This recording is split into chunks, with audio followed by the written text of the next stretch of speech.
hari ke-18 Ramadan 1441 Hijriah. Dan untuk belajar di RRI hari ini pendengar, kita bersama dengan SMA Negeri 17 Samarinda dengan mata pelajaran kimia. Pendengar, ini mata pelajaran kimia untuk sub pembahasan mengenai koloid ya pendengar. Dan untuk Anda khususnya siswa-siswi SMA Negeri 17 untuk mata pelajaran kimia, hari ini kita bersama Ibu Guru. Hari ini bersama Ibu Rita Widi Asmara. Kita langsung sapa Ibu Rita yang sudah bersama kami melalui line telepon. Halo, selamat pagi, jelang siang Ibu. Assalamualaikum. Waalaikumsalam. Ya, Ibu apa kabar hari ini? Alhamdulillah, baik Mbak. Alhamdulillah. Ya? Iya, betul sekali Ibu. Salam sehat untuk kita semua ya Ibu. Iya. Ya, sudah siap? Iya, sudah siap untuk belajar di RRI hari ini Ibu? Ya, insya Allah. Ya, ini baik, kita sapa dulu atau Ibu langsung mau menyapa murid-muridnya. Biasa kan kalau di sekolah ya ada absensi dulu. Nah, ini kalau mau di absensi satu-satu, apalagi ini beberapa kelas mungkin yang diajar sama Ibu ya. Agak lama, akan memakan waktu. Lebih baik disapa terlebih dulu aja Bu, murid-muridnya. Baik. Assalamualaikum warahmatullahi wabarakatuh, anak-anakku yang soleh dan solehah. Saya tahu hari ini kalian sudah mulai ujian ya, ujian semesteran sebenarnya. Tapi ini ada waktu senggang antara jam 11 sampai jam 1. Jadi mungkin bisa ikut menyimak, tetapi bukan hanya anak SMA 17 saja. Buat anak-anakku dimanapun di Samarinda yang sudah memfollow RRI, Pro 2 RRI Samarinda, silahkan ikutan gabung. Mudah-mudahan bisa membawa manfaat, karena materi ini sebenarnya adalah materi yang harusnya disampaikan pada semester 2 ini, tetapi karena kita mendapatkan keistimewaan pada bulan Ramadan ini dengan COVID-19, mungkin ini bisa membantu kalian sedikit mengetahui apa sih itu koloid, gitu ya, Mbak Reza ya? Iya Ibu. Ibu ini mengajar di SMA 17 berapa kelas Ibu? Kelas berapa saja? Oh, di SMA 17 itu ada 15 rombel. Nah, jadi saya kebetulan mengajar kelas 3 sebenarnya. Kelas berapa Bu? Untuk kelas 3 atau kelas 3 Mbak? Oh, kelas 3, baik.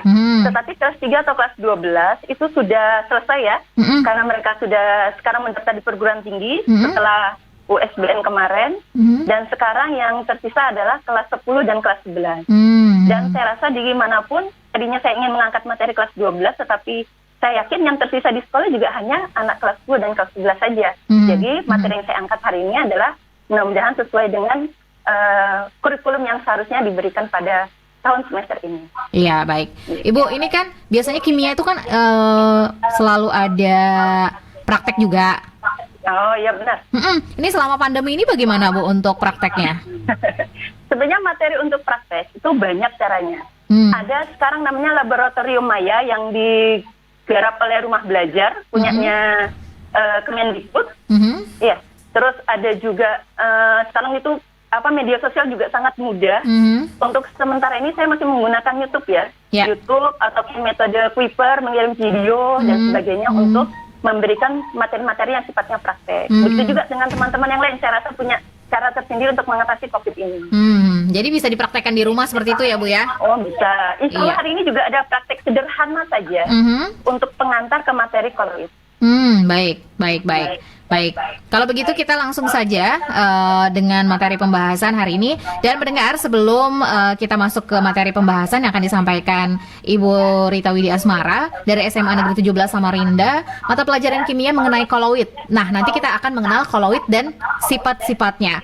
Tapi pendengar, saya ingatkan untuk Anda yang sedang mendengarkan siaran ini, siapapun, terlepas dari murid-murid dari SMA Negeri 17 Samarinda, Anda juga bisa ikut siaran ini dan mendapatkan hadiah pulsa Rp50.000 satu orang, dan akan kita pilih 2 orang, satu untuk yang bisa menjawab pertanyaan yang akan diberikan oleh Ibu Rita Widi, dan satu pemenang lagi kita akan ambil dari yang mengajukan pertanyaan terbaiknya. Iya, seperti itu. Baik, Ibu sudah siap untuk pembahasannya?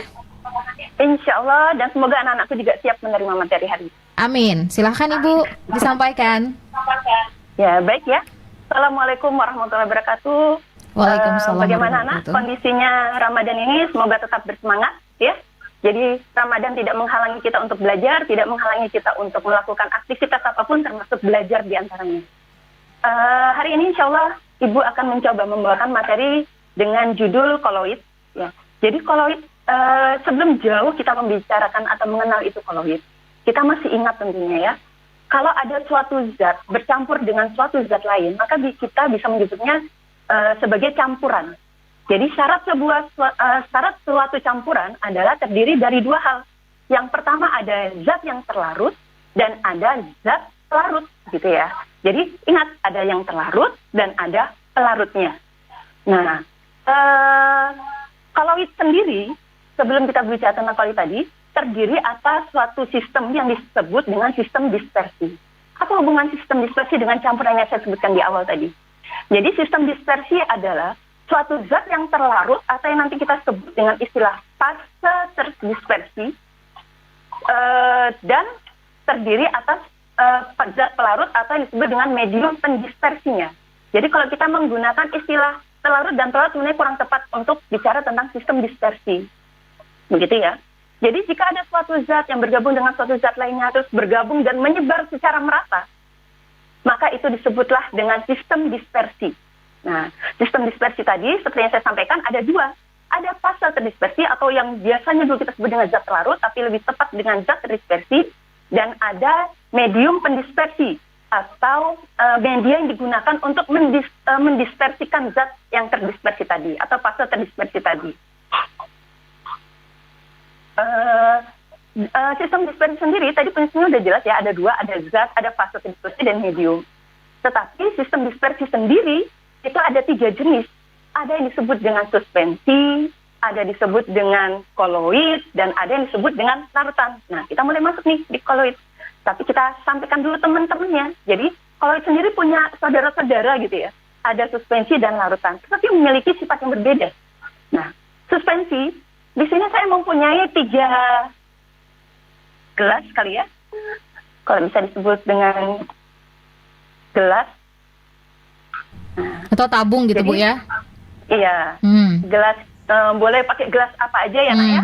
Mau pakai gelas kimia, mau pakai gelas apa yang jelas kelihatan bening deh. Iya, Jadi iya. nanti kalian bisa lihat membedakan, oh ini loh, kalian coba menganalisis mana yang masuk suspensi, mana yang larutan, dan mana yang disebut dengan koloid sendiri.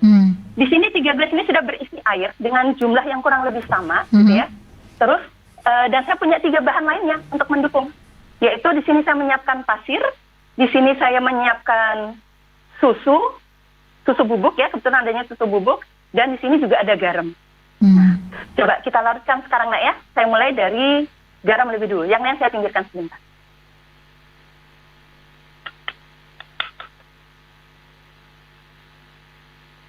Kita coba aduk. Garam berapa banyak, Bu? Oh, terserah saja. Ini hanya kualitatif. Jadi anak-anak boleh mencoba, tapi sebaiknya ukurannya ya kurang lebih sama lah, tidak terlalu jauh. Jadi boleh pakai 1 sendok teh atau 1 sendok makan, silakan. Yang penting terlarut nantinya. Iya. Kalian aduk, jadi mediumnya sama. Airnya seberapa banyak, Bu? Ya, Mbak. Airnya seberapa banyak? Airnya kurang lebih sama, bebas. Air biasa ya, Bu ya? Air dari keran? Air biasa. Air PDAM biasa. Ya. Lalu ini tadi larutan garam. Yang kedua saya menggunakan susu bubuk ya, Bu ya? Iya, susu bubuk. Mau susu kental juga sebenarnya bisa, boleh aja. Boleh tapi ya. sebaiknya susu bubuk biar terlihat nanti bedanya. Baik. Ini susu bubuk yang sudah saya masukkan dalam medium air. Dan yang ketiga di sini saya punya pasir. Dimasukkan ke tabung ketiga, Bu ya? Iya. Atau ke gelas ketiga? Tabung ketiga atau gelas kimia yang ketiga. Iya. Diaduk saja, Nak. Sama saja pengadukannya, mediumnya sama, yang membedakan hanya zat yang terlarutnya saja. Iya. Nah, sekarang kita amati satu-satu. Kita diamkan sebentar. Seberapa lama, kita Bu? mulai dari yang pertama. Oke ya. Ini adalah air yang berisi pasir. Coba dilihat, apa bedanya? Apa yang terjadi? Ternyata terpisah. ada dua fase jadinya. Yang pasir mengendap di bawah dan air berada di atas, tidak bercampur secara sempurna. Nah, sistem ini yang nantinya kita sebut dengan suspensi. Nah, yang kedua adalah air dengan garam. Air dengan garam, ternyata air dan garam terlarut dengan sempurna. Yeah. Kita nggak bisa lagi bedain secara mata telanjang maupun dengan mikroskop ultra atau mikroskopis, membedakan, oh ini garam, ini air, itu sudah nggak bisa lagi bedain. Beda banget sama air dan pasir tadi. Secara kasat mata saja kita udah bisa beda, oh ini garam, ini pasir, ini airnya. Ini yang ketiga, susu. Ini adalah larutan susu ya, atau air yang berisi susu, bukan larutan ya, maaf. Ini air dan susu. Ternyata di sini kita lihat masih terlihat ada butir-butir, mungkin terlihat homogen, terlihat sama, tapi sebenarnya beda dengan larutan dan dengan suspensi yang tadi. Kalau kalian perhatikan, ternyata di sini ada penyebaran secara merata. Terus tapi juga tidak ada pengendapan di dalamnya. Terus tampaknya homogen, tetapi kalau kita lihat secara makroskopis ya, ngelihat kasat mata gini kayaknya homogen, nyampur bareng, nyampur rata gitu. Tapi sebenarnya kalau kita menggunakan mikroskop secara mikroskopis atau menggunakan mikroskop ultra, dia ini ternyata terpisah, susu dan airnya terpisah. Atau yang disebut dengan heterogen. Nah, dari 3 sampel ini, anak-anakku, dan untuk yang larut air susu ini yang disebut nantinya dengan koloid, contoh dari koloid. Oke, coba ini lihat. Yang terlarut berarti disebut koloid ya Bu ya? Iya, yang terlarut dengan tersebar merata disebut koloid. Koloid, baik. Beda nggak kalau kita lihat antara air dan pasir, air dan garam, dan air dan susu? Beda Bu. Beda kan? Nah, saya yakin anak-anak juga sekalipun tidak mencoba, tapi bisa membayangkan gitu ya, kalau air saya campur pasir pasti ngendep nih gitu ya. Kalau saya campur air sama garam pasti nyatu nih gitu ya. Nah, jadi dari sini kita bisa melihat perbedaan teman-temannya dari koloid, bahwa kalau saya boleh menunjukkan gitu ya pakai spidol. Mudah-mudahan terlihat nah ya, saya berikan sedikit gambaran. Jadi ada yang disebut dengan, wah terbalik ya Mbak ya gambarnya, tulisannya ya? Iya. Oh nggak bisa ya, jadi ada yang disebut dengan suspensi. Maaf. Apa itu suspensi? Jadi suspensi adalah suatu larutan yang kalau kita melihat dari ciri-cirinya, ternyata dia sifatnya heterogen. Ada fase yang terpisah seperti air dan pasir tadi. Terus yang kedua, tampak keruh. Karena ada fase-fase juga yang larut dalam airnya. Terus yang ketiga, tidak stabil. Kok bisa kita tahu itu tidak stabil? Karena kita bisa melihat bahwa ada endapan di bawahnya. Begitu kita aduk, kalau kita berhentikan pengadukan, dia pasti akan langsung turun ke bawah, mengendap. Itu menunjukkan bahwa suspensi itu tidak stabil. Terus yang keempat, secara ilmiah, untuk ukuran dari suspensi sendiri adalah kurang dari 100 nanometer. Ingat ya Soleh? Jadi kurang dari 100 nanometer. Maaf, lebih besar dari 100 nanometer. Itu untuk suspensi. Terus yang kelima, kita bisa lihat juga, kalau kita misahin pasir sama air, bisa nggak kira-kira? Bisa kan? Iya, sangat bisa. Mudah sekali memisahkan pasir dan air. Cukup dengan menggunakan filter saja. Mau pakai filter saringan biasa di dapur, mau menggunakan filter kalau dia lebih kecil ya, ukurannya kita bisa menggunakan, kalau di lab pakai centrifuge atau pemusing ya, istilahnya alat pemusing, atau kita menggunakan pakai kertas saring gitu ya, itu bisa kita pisahkan. Jadi cukup dicorong, disaringin, sudah terpisah. Nah, itu adalah ciri-ciri dari suspensi. Suspensi. Nah, ini jadi, berkebalikan dengan koloid berarti ya Bu ya? Oh tidak, berkebalikan jauh dengan larutan. Sedangkan koloid adalah berada di antara keduanya. Nah, kita masuk ke larutan sebelum masuk ke koloid, karena kita masih mau mengenal teman-temannya dulu sebelum kita masuk koloid. Larutan sendiri ada beberapa ciri. Yang pertama dia homogen, kita nggak bisa lagi membedakan tuh mana garam, mana air. Jadi begitu betul-betul menyatu. Mau gula sama air, garam sama air, sirup sama air, betul-betul menyatu. Jadi yang kedua, ciri lain dari larutan adalah stabil. Kita biarin dia tetap larut dalam mediumnya atau dalam airnya. Nah, yang ketiga, larutannya cenderung jeli atau bersih. Yang berikutnya adalah tidak dapat difilter. Untuk memisahkannya itu nggak bisa kita filter atau disaring dengan cara biasa gitu ya. Jadi kalaupun kita ingin memisahkan bisa dengan cara yang banyak sekali, misalnya dengan cara dipanaskan, diuapkan. Jadi airnya seperti kita kalau lihat petani garam mungkin kan ya, air laut itu kan larutan tuh, larutan antara air sama garam tuh. Bisa nggak dipisahkan garam dari airnya? Bisa banget. Cukup dipanaskan atau diuapkan maka akan terpisah. Nah itu caranya, jadi bukan difilter atau disaring, tapi dengan cara-cara tertentu. Pemanasan misalnya untuk jenis larutan. Tapi bukan hanya itu saja ya caranya. Terus yang ketiga, sekarang kita masuk kepada koloidnya. Koloid, apa itu koloid? Nah dari contoh tadi, teman-teman mungkin anak-anakku yang tersayang gitu ya, yang lagi di rumah mudah-mudahan dalam kondisi yang sehat. Koloid yang kita lihat tadi adalah contoh dari air yang bertemu atau ditambahkan dengan susu. Campurannya tampak homogen secara makroskopis, tetapi secara mikroskopis atau kalau kita lihat dengan menggunakan alat tertentu, misalnya mikroskop ultra, ternyata dia terpisah antara fase terdispersinya atau yang terlarut dengan medium pendispersinya atau pelarutnya. Atau tidak bisa ya, lebih tepat kita ngomong ya, medium pendispersi atau medianya. Jadi tampak homogen tetapi sebenarnya dia heterogen. Itu dia koloid. Yang kedua, relatif stabil. Mungkin tidak stabil larutan, tapi dia relatif stabil daripada daripada suspensi.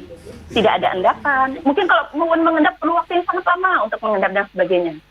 Yang ketiga, ukurannya adalah kisaran antara 1 sampai 100 nanometer. Jadi ukurannya itu tidak besar banget seperti suspensi, tetapi tidak sangat kecil seperti larutan. Nah, jadi dia di antara keduanya sifat-sifatnya. Yang keempat atau yang ketiga mungkin ya, warnanya itu antara keruh ke jernih. Jadi kisarannya seperti itu. Kalau tadi larutan cenderung jernih, kalau suspensi itu keruh, tetapi kalau koloid antara keruh dan jernih. Jadi kisarannya. Terus yang keempat adalah tidak dapat dilihat langsung seperti yang saya sampaikan tadi. Dan yang kelima, tidak dapat difiltrasi atau disaring dengan cara yang biasa. Jadi bagaimana cara memisahkannya? Nanti kita pelajarin lagi. Bagaimana cara memisahkan koloid ini atau bagaimana membuat koloid ini. Gitu ya, Nak ya? Jadi itulah yang disebut dengan koloid. Jadi kalau kita menemukan suatu zat yang bercampur, kita lihat sifat-sifatnya seperti ini, oke, cocok dengan yang secara teori, maka kita bisa memastikan walaupun itu baru kita lihat secara teori. Perlu percobaan lebih dalam lagi untuk mengecek apakah dia itu koloid atau bukan. Gitu. Mungkin itu ya sebagai pengantar apakah itu koloid, apa itu suspensi, apa itu larutan, apa itu sistem dispersi atau bergabungnya dua zat yang bercampur secara merata gitu ya. Terus ada fase terdispersinya, ada medium pendispersinya yang menyusun. Itulah yang disebut dengan koloid. Sebenarnya koloid itu ada nggak sih Bu di sekeliling kita? Oh banyak banget. Kamu sekarang kan lagi dekat Ramadan nggak? Dekat Lebaran nih. Yeah. Atau di Ramadan ini kita sering bikin roti. Nah, cara membuat roti itu salah satunya adalah menggunakan tepung yang diberi dengan ragi. Ya. Yeah. Jadi saat tadinya saat sudah diadon, tadinya hanya mungkin segini saja nih adonan roti kita yang 300 gram. Tetapi begitu sudah diadon kita biarkan 1 jam atau mungkin setengah jam saja, dia jadi mungkin segini sudah. Ya udah mengembang sekali. Nah, itu adalah contoh dari koloid sebenarnya. Atau kita lihat kerupuk, tahu kerupuk nggak nih? Tahu dong, sering makan Bu. Oh iya, benar banget itu. Makannya kok nggak lengkap kalau nggak ada kerupuk. Oh iya benar, pakai sambal Mbak ya? Iya benar, dicocok sama sambal. Itu adalah contoh dari koloid juga. Nah, kok bisa Bu? Iya. Kok jauh banget gitu ya roti yang menggunakan pengembang dengan kerupuk dengan atau mutiara. Mutiara itu contoh juga dari koloid. Mutiara, batu mutiara. Jauh gitu ya? Batu mutiara Bu. Batu mutiara tepat. Kok bisa Bu? Padahal bentuknya berbeda, kok kayaknya beda banget gitu ya antara ketiganya ini, tapi mereka masuk sistem koloid. Nah, sekarang kita lihat nih, apa itu koloid? Ternyata koloid itu jenisnya banyak, Soleh. Nih, kurang lebih ada 8 sifat koloid. Jenis-jenis dari koloid itu.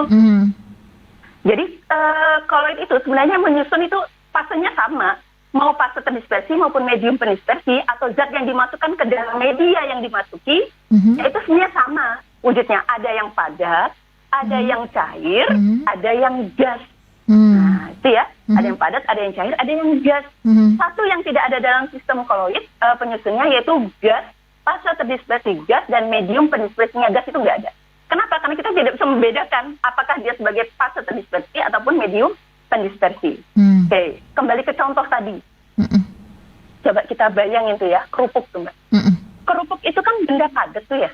Iya. Tetapi ringan. Ya, karena masih ingat kerupuk ya? Saya rasa ingat banget ya, kerupuk digigit juga keras, cracker banget. Jadi kalau kita perhatikan, kerupuk itu adalah contoh dari koloid. Kok bisa? Jadi kerupuk itu adalah contoh saat kita memasukkan fase terdispersinya adalah gas, dan medium pendispersinya adalah padatan. Jadi fase yang terdispersi atau zat yang dimasukkan ke dalam medianya adalah gas dimasukkan dalam medium yang berwujud padat. Jadi dia ringan, tetapi dalam bentuk padatan. Bisa nggak? Sudah dihayalin? Kita coba lagi ya, yang lain. Saya ambilkan contoh asap. Nah, asap ya, kalau dibakar tuh kan tahu tuh. Kalau asap itu naiknya ke atas atau ke bawah? Ke atas, Bu. Oh, ke atas dong ya. Ada nggak sih asap yang turun ke bawah? Nggak ada kan? Nah, yang ada ke samping, Bu, kalau misalnya kena tiupan angin. Tapi tetap bagian atas kan? Tetap ke atas. Oke, kita sepakat ya untuk itu ya. Jadi asap itu ke atas. Jadi kenapa asap itu ke atas? Padahal dia terbentuk dari debu atau kotoran-kotoran yang dibakar atau sesuatu yang dibakar, tetapi dia kok ke atas, mestinya ke bawah. Kenapa? Karena fase terdispersinya adalah padat, masuk ke dalam medium pendispersi yang berwujud gas. Nah, jadi walaupun dia padat, dia tetap ngambang ke atas karena medianya lebih banyak gasnya daripada fase terdispersinya yang berbentuk padatan. Jadi ringan akhirnya ke atas. Tetap naik. Nah, gitu. Bisa dipahami namanya ya? Itu ada beberapa contoh saja. Oke, sekarang kita lihat nih jenis-jenisnya. Sebenarnya jenisnya itu ada banyak gitu ya. Ada 8 tadi yang saya sampaikan. Sebenarnya tadi saya menggunakan papan tulis, tapi ternyata saat disampaikan saya tetap balik tulisannya ya. Jadi saya minta maaf sebelumnya. Karena kamera depan ya, Bu ya? Iya. Saya lupa. Oh, ini bisa ya Mbak ya kalau dibalik ya? Bisa, kamera belakang, Bu. Tapi Ibu tidak bisa melihat wajah Ibu sendiri. Oh iya. Jadi yang pertama adalah fase terdispersi. Kita bicara dulu untuk fase terdispersi dan medium pendispersi untuk kita tahu, oh ternyata jenisnya ini, gitu ya. Jadi mutiara, apalagi tadi kerupuk, gitu kerupuk, ya. Terus asap atau awan, gitu ya, atau debu dan sebagainya. Itu adalah contoh hal yang berbeda, tetapi dia masuk dalam sistem koloid. Kenapa? Karena mereka memiliki medium pendispersi yang berbeda dan fase terdispersi yang berbeda. Kita mulai yang pertama yaitu untuk medium pendispersi yang dengan wujud padat. Jadi kalau medium pendispersinya dengan wujud padat, maka fase terdispersinya bisa 3 hal. Bisa padat, bisa cair, bisa gas, gitu ya. Jadi kalau fase terdispersi atau zat yang saya masukkan ke dalam medium pendispersinya padat, mediumnya juga padat, jadi padat dalam medium pendispersi padat, gitu ya. Kalau bahasa di ujian nasional, nah ya, atau bahasa di UMPTN, jadi UTBK ya kalau istilahnya. Jadi kalau fase terdispersinya padat dalam medium pendispersi padat, maka disebut dengan sol padat. Apa contohnya? Mutiara contohnya. Jadi mutiara itu adalah kalau kalian ingat pernah menonton TV gitu ya, atau menonton di mana saja, sekarang media sangat banyak jenisnya. Itu kan cara membuat mutiara, salah satunya petani mutiara dengan memasukkan benda asing, entah itu kerikil atau ukuran kecil, untuk memancing diselimuti oleh air liurnya. Gitu ya. Jadi ada benda kecil yang diselimuti yang lama-kelamaan nanti begitu banyak, karena sudah terpangging tadi, maka dia akan menjadi memadat. Jadi ada benda padat di dalam yang diselimuti dengan benda padat yang lainnya. Jadi ada fase terdispersi padat yang masuk ke dalam medium pendispersi padat. Ini yang disebut dengan sol padat. Contohnya apa tadi? Mutiara. Mutiara. Yang kedua, ada fase terdispersi yang cair. Ini cair nih. Cair dalam medium pendispersi yang padat. Nah, jadi ini cair masuk dalam medium yang padat. Contohnya adalah ini yang disebut dengan jenis emulsi padat. Apa contohnya? Contohnya adalah keju. Nah, keju itu dibuat dari susu. Susu yang dipadatkan dengan penambahan zat-zat lain, zat-zat padat lainnya, sehingga susu itu kan aslinya cair kan. Terus dia akhirnya ditutup dan menjadi padatan dengan medium yang padat. Akhirnya keju itu lama-kelamaan menjadi padat. Makanya keju masuk dalam jenis emulsi padat atau fase terdispersinya adalah cair, medium pendispersinya adalah padat. Masih bicara medium pendispersi padat yang ketiga adalah yang masuk ini gas, mediumnya masih padat. Jadi gas dalam medium pendispersi yang padat. Ini disebut dengan busa padat. Contohnya apa tadi? Kerupuk contohnya. Jadi kerupuk adalah contoh dari gas yang masuk dalam media yang padat atau medium pendispersi yang padat. Makanya jadinya kerupuk. Ringan tapi padat. Itu yang 3 jenis sudah kita sebut. Yang kedua adalah kalau kita menggunakan medium pendispersi yang cair. Nah, pernah bikin puding dong. Enak banget itu puding kalau gini. Apalagi dimasukin kulkas, ditambahin susu. Disantap pada saat buka puasa ya, Bu? Oh, iya. Jadi puding itu adalah contoh dari sol atau gel. Apa sol itu gel? Sol atau gel itu adalah kalau kita menggunakan fase terdispersinya padat, medium pendispersinya cair. Jadi agar-agar itu kan dari serbuk ya, serbuk itu dari rumput laut, tetap aja padat gitu ya. Dimasukkan dalam medium pendispersi yang cair gitu ya. Hati-hati nih, saat kita melihat awal, loh kok ini jadinya cair, larut kan? Kok jadinya kayak larutan, bukan kayak koloid. Tapi saat kita dinginkan apa yang terjadi? Memadat. Nah, ini adalah contoh dari sol atau gel, jenis sol atau gel dari koloid. Fase terdispersinya padat, mediumnya adalah cair. Yang ke-5, masih medium pendispersinya cair, kita menggunakan fase terdispersi cair masuk dalam medium pendispersi yang cair. Apa namanya? Namanya adalah emulsi. Mungkin sudah sering dengar ya kalau istilah emulsi karena banyak sekali ya digunakan. Misalnya adalah air susu. Jadi saat kita membuat susu, melarutkan susu itu kan isinya wujudnya cair. Kita tambahkan dengan air, tetap namanya susu. Atau santan. Santan pun sama. Cair dalam cair. Cair dimasukkan dalam medium pendispersi yang cair. Nah, jadi ini adalah contoh dari emulsi. Yang ke-6 adalah jika medium pendispersinya cair, fase terdispersinya gas. Jadi kalau fase terdispersinya gas, medium pendispersinya cair, maka jenisnya adalah busa. Contohnya apa? Contohnya adalah krim. Nah, ini sudah 6 nak ya, tinggal 2 lagi susahnya. Oke, yang ke-7 adalah medium pendispersi yang kita gunakan adalah gas, gitu ya. Jadi kalau kita menggunakan gas, medium pendispersinya, fase yang kita masukkan ke dalam medium ini atau fase terdispersi yang kita masukkan dalam medium ini wujudnya padat, maka dia akan menjadi aerosol padat. Contohnya apa? Contohnya adalah debu. Jadi kalau padat dalam gas, dalam medium pendispersi gas, contohnya adalah debu, namanya adalah aerosol padat. Yang terakhir, Soleh. Mudah-mudahan terus semangat ya. Mungkin agak menjenuhkan karena ini banyak ceritanya nih ya. Tadinya ingin sesuatu, tapi mudah-mudahan tetap maksimal. Ini seru, Bu. Ini ada praktek-prakteknya juga tadi soalnya. Oh gitu ya? Iya. Jadi yang terakhir adalah medium pendispersi yang kita gunakan adalah gas. Dan fase terdispersi yang kita gunakan itu cair. Nah, kalau tadi yang padat ke gas, sekarang cair masuk ke dalam gas. Apa coba Mbak contohnya? Bisa nggak menganalisis apa sih benda yang masuk wujudnya gas, kelihatan gas, tapi di dalamnya tuh ada air? Gas tapi... Ayo anak-anakku, apa nak? Dalamnya ada air gitu ya? Iya, tapi dia mengambang ke atas. Ada yang tahu nak? Nah, saya rasa kamu tahu dan setiap hari kamu lihat. Contohnya adalah awan, anak-anakku yang salah. Awan itu kan bukan benda yang kalau kamu sentuh, pernah nggak naik pesawat terus kayaknya nabrak gitu ya, kayak nabrak sesuatu. Jadi ternyata awan itu bukan benda yang kamu lihat nggak bisa dipegang. Sebenarnya awan itu bisa dipegang. Kenapa? Karena kandungannya adalah air, tetapi dia dalam medium pendispersi gas. Nah, untuk jenis koloid ini disebut dengan aerosol cair. Oke. Jadi ada 8 tadi nak ya. apa itu jenis-jenis dari koloid. Ada yang sol padat, emulsi, busa padat, busa juga ada 2 ya, atau buih padat, ada sol, emulsi, busa, aerosol padat, aerosol cair. Jadi itu adalah sedikit hal yang bisa kita kenalin dari koloid. Iya.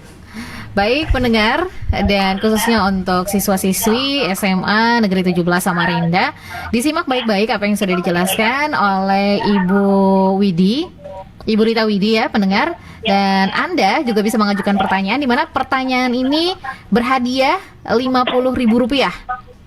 Dan pendengar, untuk Anda juga yang bisa menjawab pertanyaan dengan cepat dan benar, maka juga akan mendapatkan Rp50.000. Ibu, silakan disampaikan dulu ini untuk pertanyaan kuisnya. Oh, baik. Jadi untuk pertanyaan kuis dari saya ya, Mbak ya? Iya, betul. Baik. Tadi saya sudah menyebutkan ada banyak sekali jenis-jenis koloid. Ya, jenis-jenis koloid. Yeah. Salah satu di antaranya adalah emulsi. Nah, buat anak-anakku yang di rumah, yang tetap di rumah dan senantiasa di rumah untuk menjaga kesehatan kalian, apa penyusun dari emulsi? Maksud saya, apa pasal terdispersi dari emulsi dan apa medium pendispersinya? Itu saja. Oke. Baik, saya tunggu ya. Ya, baik. Ini langsung dijawab ya pendengar, sampai nanti kita merapat di jam 12. Selepas itu kami tidak melayani pertanyaan lagi, atau juga untuk Anda yang menjawab sudah tidak kami layani lagi. Untuk menjawab yang tercepat dan paling benar akan langsung mendapatkan hadiahnya ya pendengar. Dan untuk Anda tetap bersama kami dalam Radio Tanggap Bencana COVID-19 RRI Samarinda, belajar di RRI. Ibu Rita jangan kemana-mana dulu, dan Anda juga pendengar tetap bersama kami di Radio Tanggap Bencana COVID-19 RRI Samarinda. Ramadan spesial di rumah aja bersama RRI Samarinda. Bingkisan sahur, obrolan sahur pukul 3 dini hari. Kisah sahabat Nabi dan Rasul pukul 3.45 dini hari. Serba-serbi Ramadan, renungan Ramadan pukul 4 dini hari. Mutiara Ramadan pukul 5.30 pagi. Belajar di RRI Spesial Ramadan pukul 11 siang. OMG, obrolan menunggu beduk pukul 16 sore. Dialog Ramadan Dirham pukul 17.15 sore. Ngaji di rumah pukul 20.30 malam. Radio Tanggap Bencana COVID-19 RRI Samarinda. Dear Diary, sedih banget karena corona jadi nggak bisa belajar deh kayak biasanya.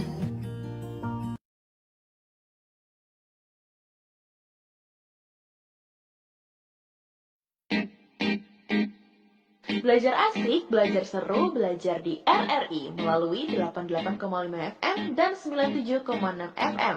Live Instagram @Pro2Samarinda, Facebook RRI Pro2 Samarinda, dan juga bisa melalui aplikasi RRI Playgo setiap Senin sampai Jumat jam 11 sampai 12 waktu Indonesia Tengah.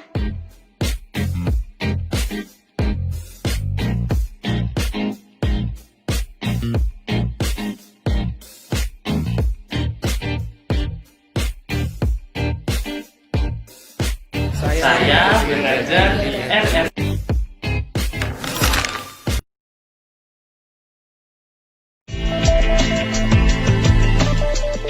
Ramadan spesial di rumah aja bersama RRI Samarinda.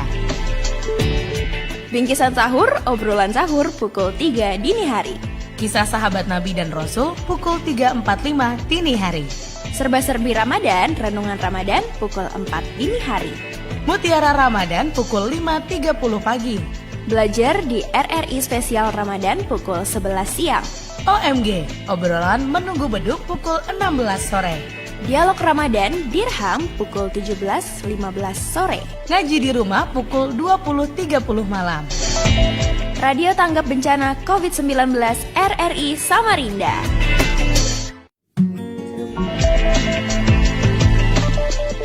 Ramadan tema kita hari ini atau materi kita hari ini mengenai koloid, mengenal koloid dan sifat-sifatnya dari mata pelajaran kimia bersama Ibu Rita Widi Asmara yang juga bersama kami melalui live Instagram dan live Facebook kami pendengar. Untuk Anda juga yang pengen mengajukan pertanyaan atau juga menjawab pertanyaan tadi yang sudah diberikan oleh Ibu Rita Widi Asmara, bisa juga melalui SMS kami di 081258487885 pendengar. Ya, baik. Instagram kami juga masih on bersama Ibu Rita Widi dan juga di Facebook silahkan Anda jawab pertanyaannya. Dan juga untuk mengajukan pertanyaan yang terbaik akan langsung mendapatkan hadiah atau rezeki pada hari ini di hari Senin. Pulsa maksud kami berupa pulsa sebesar Rp50.000 untuk satu orang pemenang yang menjawab pertanyaan yang paling cepat dan benar, dan satu orang lagi untuk yang mengajukan pertanyaan terbaiknya. Baik pendengar, silahkan untuk Anda yang bisa menjawab pertanyaannya akan langsung mendapatkan pulsa sebesar Rp50.000. Iya Ibu, ini kan tadi salah satunya juga adalah yang dibahas kalau nggak salah itu awan ya Bu ya? Tentang awan, itu awan tuh kan bisa nggak jatuh ke bawah gitu Bu? Jadi gini ya, mungkin kalau kita kembali kepada prinsip awal bahwa fase terdispersinya adalah cair, wujud medium pendispersinya adalah gas gitu ya, makanya awan itu berada di atas. Tetapi jika awan itu jatuh, berarti dia bukan awan namanya Mbak ya, berarti dia sudah cair dan medium pendispersinya mungkin cair atau gas, justru gas yang sedikit, fase terdispersinya gas, medium pendispersinya menjadi cair gitu ya. Tapi tidak, kalau awan dia bisa menampung secukupnya, dia dengan kemampuan yang dia bisa tampung. Jadi berapa yang dia tampung, ya itulah kemampuan awan itu. Jadi nggak tahu ya, walau alam ya di akhir zaman nanti, tapi sejauh ini awan akan berada di atas karena medium pendispersinya adalah berwujud gas, sedangkan fase terdispersinya berwujud cair. Iya. Jadi tadi Ibu gara-gara menyebutkan soal awan, saya jadi ingat ada beberapa video dan artikel yang membahas tentang ada awan yang jatuh gitu Bu. Oh gitu. Makanya saya berani bertanya seperti itu karena apakah sifatnya akan berubah Bu si awan ini kalau misalnya dikatakan tadi jatuh? Tadi kan Ibu bilang kalau misalnya jatuh itu bukan dikatakan awan lagi. Oke. Seperti mungkin anak-anakku juga yang di rumah mungkin mendengar ya. Tadi koloid itu memiliki beberapa ciri ya, ada beberapa ciri-cirinya. Seandainya ini kalau ada hal yang baru kan kita harus merujuk kepada kita mau mengelompokkan kemana, kita klasifikasikan kemana, kita lihat dari ciri-cirinya. Mana yang mendekati ciri-cirinya. Seandainya suatu hal itu yang tidak umum terjadi, maka kita kembali ke ciri-cirinya. Apakah ciri-cirinya sama dengan koloid atau tidak? Jadi artinya kita perlu penelitian lebih jauh sebenarnya. Kita analisis lebih jauh, apakah sesuai dengan ciri-ciri koloid itu tadi, dan nanti kita bicara juga sifat-sifat koloid, apakah dia masih memiliki sifat-sifat koloidnya. Kalau dia masih memiliki ciri-ciri koloid, dia masih memiliki sifat-sifat koloid, bisa jadi dia koloid. Tapi itu tidak cukup. Mungkin jenisnya akan berubah. Kalau dia jatuh berarti medium pendispersinya akan cenderung banyak cairnya, sedangkan fase terdispersinya mungkin gas, tapi sedikit mungkin ya. Jadi ada gas yang masuk dalam cair, bukan cair yang berada dalam medium pendispersi gas. Bukan hal tidak mungkin, mungkin saja. Tapi soal benar atau tidaknya walau ya, begitu. Baik, mungkin Ibu bisa ulangi untuk pertanyaan dari kuisnya Bu. Oh baik, anak-anakku yang di rumah dan buat anak-anakku yang dimanapun kalian berada, mungkin lagi di jalan gitu ya, sambil nonton, ini kan mobile ya. Tadi saya menyampaikan tentang jenis-jenis koloid. Salah satunya adalah emulsi. Jadi emulsi itu terbentuk dari fase terdispersi apa, medium pendispersinya apa, gitu ya. Sekali lagi ya. Jadi ada jenis koloid yang disebut dengan emulsi. Emulsi itu disusun oleh apa? Fase terdispersinya apa? Medium pendispersinya apa? Mudah saya jawab ya. Lumayan nih 50.000 nih.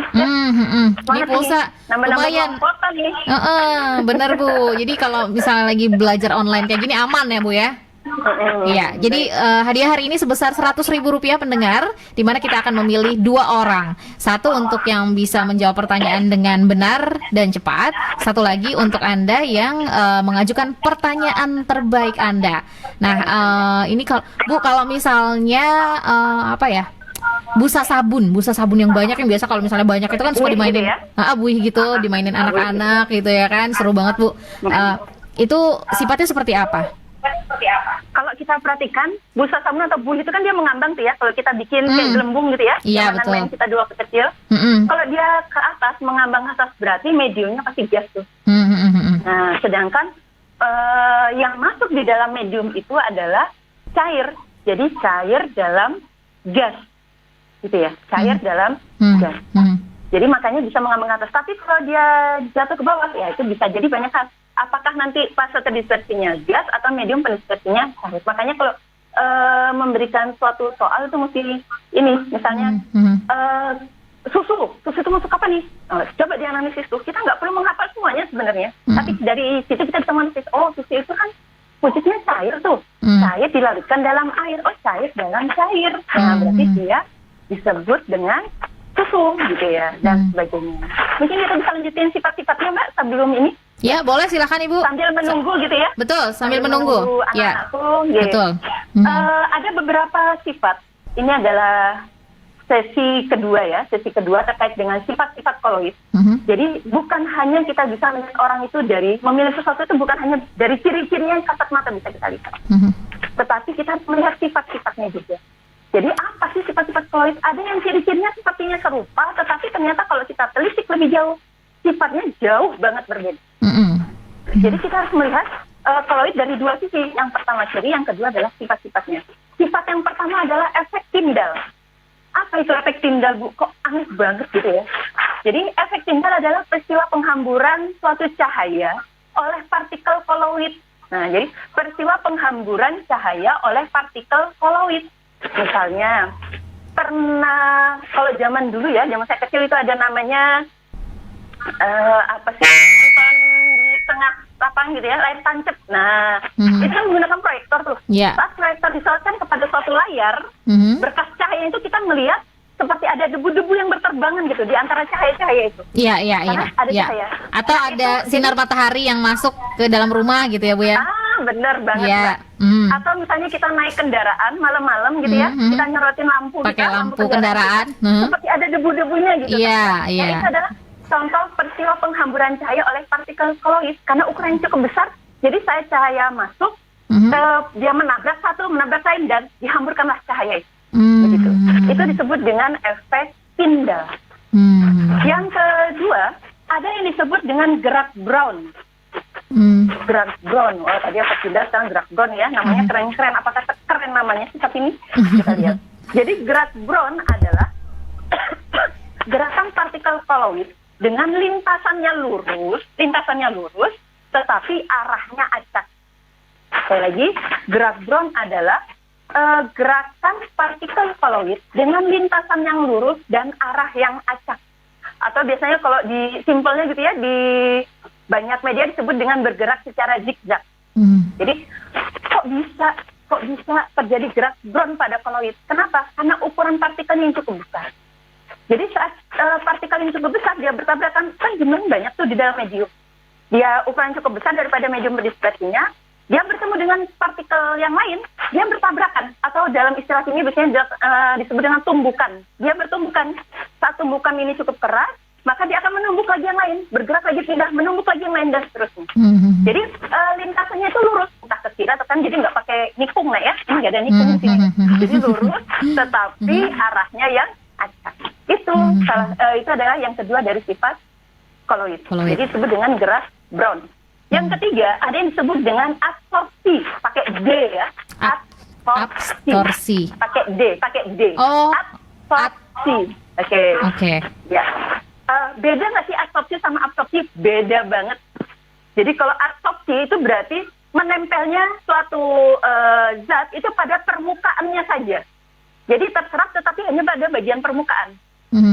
Tapi kalau kita bicara absorpsi seperti isi tinta nih ya, di dalamnya ini kayak ada penyaringnya gitu ya untuk menyerap. Saat kita menyelupkan, mengisi ulang, dia akan terserap sempurna tuh. Sampai dalam-dalamnya juga akan terserap. Itu yang disebut dengan pakai B, absorpsi. Apa hubungannya sama koloid untuk absorpsi? Oke, jadi absorpsi adalah peristiwa penyerapan muatan oleh permukaan partikel koloid. Jadi misalnya koloid itu kan mempunyai tegangan ya. Tegangan ini menyebabkan dia bisa mengikat. Jadi kalau ada yang menempel gitu, ada ion-ion larutan elektrolit, apakah dia negatif atau positif, dia bisa menempel pada permukaan ini karena dia punya tegangan yang jadi menempel. Kalau yang menempel adalah ion negatif, maka di permukaan koloid ini akan bersifat negatif. Tapi kalau yang menempel pada permukaan koloid ini adalah ion positif, maka koloid itu akan bersifat positif. Yang keempat adalah koagulasi. Koagulasi atau koagulan atau penggumpal ya, atau bisa menyebabkan penggumpalan. Kalau koagulasi peristiwanya ya, kalau koagulan adalah zatnya yang menyebabkan penggumpalan. Jadi kalau kita bicara tentang koagulasi adalah peristiwa penggumpalan suatu partikel koloid. Jadi yang tadinya mungkin misalnya ini apa ya? Air, kita mau menjernihkan air nih dari air sumur, mau kita jadiin bening.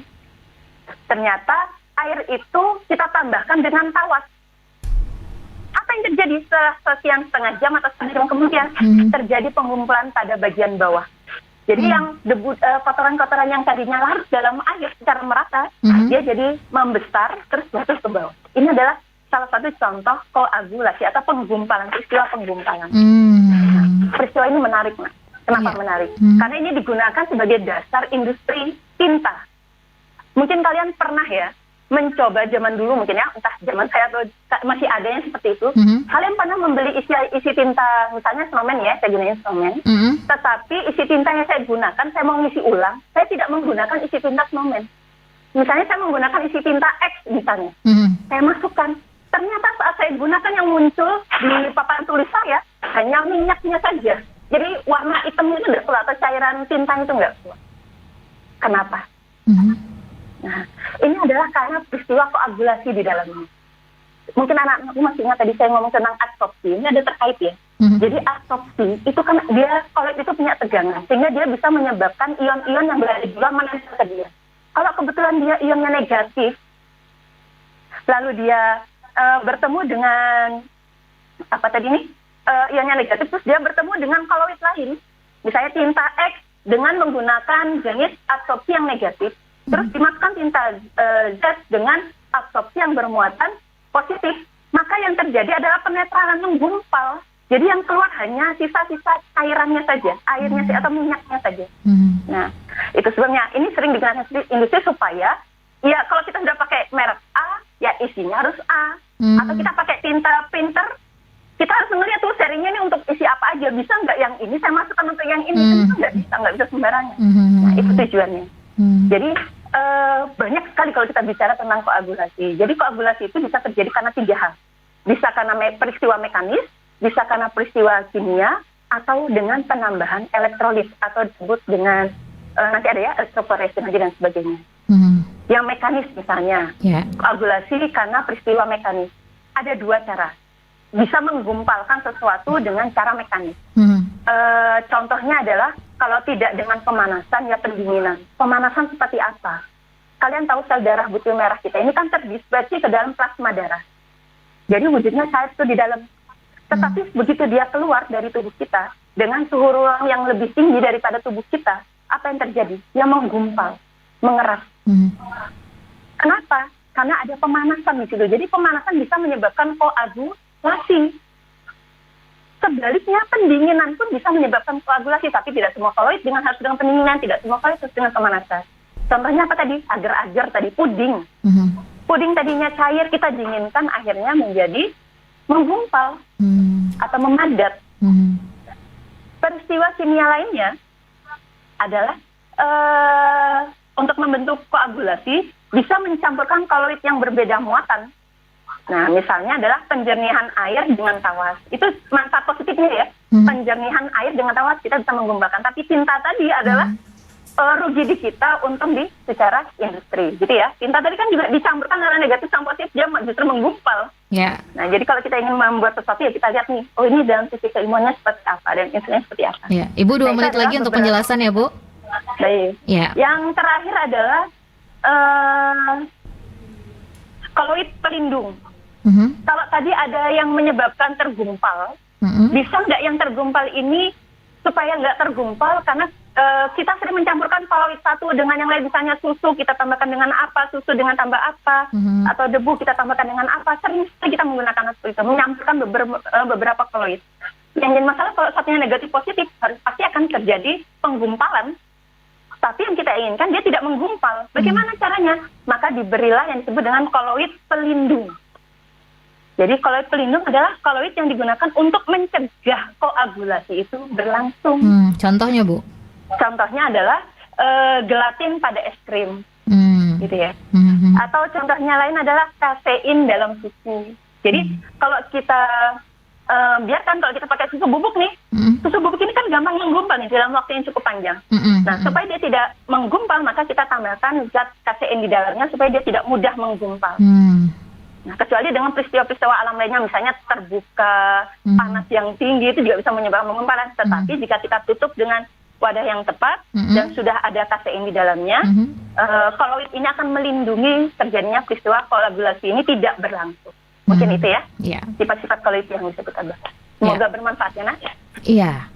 Baik pendengar dan khususnya juga peserta didik untuk SMA Negeri 17 Samarinda hari ini dengan materi pembelajaran koloid, mengenal sifat-sifatnya, mengenal koloid dan sifat-sifatnya, tentunya ini mata pelajaran kimia bersama Ibu Rita Widya Asmara, di mana kita juga sudah berada di penghujung waktu. Untuk Anda pendengar, kiranya sedikit waktu untuk Anda segera menyampaikan pertanyaan terbaik Anda, di mana Anda akan mendapatkan pulsa sebesar Rp50.000, dan juga untuk pertanyaan yang tadi diajukan sama Ibu Rita untuk segera dijawab. Sementara Ibu bisa menyampaikan kesimpulan.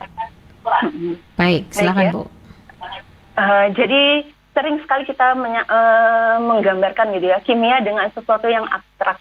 Kimia tidak. Kimia itu ada di sekitar kita. Hanya saja kita dengan keterbatasan kita tidak bisa menganalisis. Oh ternyata kimia itu bukan hal yang abstrak. Contohnya apa tadi? Koloid. Mungkin kita kalau bayangin koloid ya, saya sampaikan dalam bentuk reaksi-reaksi kayaknya rumit gitu. Tapi kalau kita lihat di sekeliling kita, sebenarnya banyak sekali koloid yang ada di sekeliling kita. Gitu nak ya. Jadi koloid itu sekali lagi tersusun atas 2 penyusun, yaitu ada zat terdispersi atau fase terdispersi dan ada medium pendispersi. Nah, karena pembagian koloid ini atas fase terdispersi dan medium pendispersi yang disebut dengan sistem dispersi, maka sistem dispersi yang berupa koloid akan dibagi lagi menjadi 8 jenis tadi. Tergantung fasenya apa, mediumnya apa. Nah, ini adalah beberapa hal yang menyebabkan terbentuknya koloid berdasarkan ciri-ciri maupun sifat-sifatnya. Jadi saat kita menemukan sesuatu yang baru, kita disuruh diminta gurunya mungkin ya menganalisis ini masuk apa ya, ini koloid larutan atau apa gitu ya. Karena koloid dan larutan sepertinya kadang kala tampak yang mirip, tapi ini beda gitu. Terus yang ketiga adalah sifat-sifat koloid itu ini ada banyak. Tetapi yang di SMA yang umum disampaikan ada 5 hal tadi ya, atau 4 atau 5 hal tadi. Yang pertama adalah efek Tyndall, yang kedua ada gerak Brown, terus ada koagulasi, ada absorpsi, ada koloid pelindung, ada nanti lagi dispersi. Sebenarnya banyak sebenarnya yang bisa dibahas. Tapi dengan keterbatasan waktu, mudah-mudahan itu sangat membantu anak-anakku. Apalagi ntar lagi kan mau semesteran ya. Saya yakin kalau kimia nggak mungkin hari pertama nih ya, mudah-mudahan sangat membantu karena materi ini sebagian besar pasti belum sempat tersampaikan. Ini materi akhir yang ada di kelas 2. Karena terkendala COVID mungkin terputus ya. Mudah-mudahan jadi bermanfaat ya. Baik, sudah disampaikan pemaparan sekaligus kesimpulan untuk belajar di RRI hari ini pendengar bersama Ibu Rita Widya Asmara dari SMA Negeri 17 Samarinda. Dan sayang sekali hari ini tidak ada yang beruntung untuk menjawab pertanyaan dari Ibu Rita, dan juga tidak ada yang mengajukan pertanyaan. Baik. Mungkin karena jelas kali Mbak ya. Kenapa Ibu? Mungkin karena jelas, jadi mereka sudah cukup saya rasa. Iya, sudah cukup paham dan mengerti sepertinya Bu ya. Iya, baik. Namun tidak ada juga yang menjawab sepertinya ini Bu. Mungkin jawabannya disimpan sendiri. banyak anak tuh seperti ini, takut menyampaikan pendapat. Ada banyak anak kita yang tidak berani menyampaikan pendapatnya karena takut gitu ya. Takut salah, takut malu. Nah, anak-anak kita itu banyak yang seperti itu. Tapi kalau dipaksa, punya pressure, kita punya cara atau teknik, insya Allah sebenarnya kalian itu bisa. Harus percaya diri. Jadi, tidak apa-apa. Hari ini tidak menjawab. Saya yakin kalian tahu jawabannya, tapi kalian merasa kurang yakin saja, takut malu atau apa. Tapi insya Allah mudah-mudahan manfaat saja ilmunya ya. Manfaat buat kalian dan manfaat buat saya, buat RRI juga. Amin. Baik, terima kasih Ibu Rita Widi untuk kesediaan waktunya bersama kami belajar di RRI untuk hari ini. Sama-sama. Ya, semoga sehat selalu ya Ibu bersama keluarga. Amin, amin ya Rabb. Iya, baik. Kita bertemu lagi di lain waktu dan kesempatan untuk belajar di RRI pendengar. Untuk hari ini Senin 11 Mei 2020 kita cukupkan sampai di sini, dan sesaat lagi kita akan gabung bersama Pro 3 untuk ikuti dinamika olahraga. Reza Segap pamit undur diri sejenak pendengar, tetaplah bersama kami dalam Radio Tanggap Bencana COVID-19 RRI Samarinda.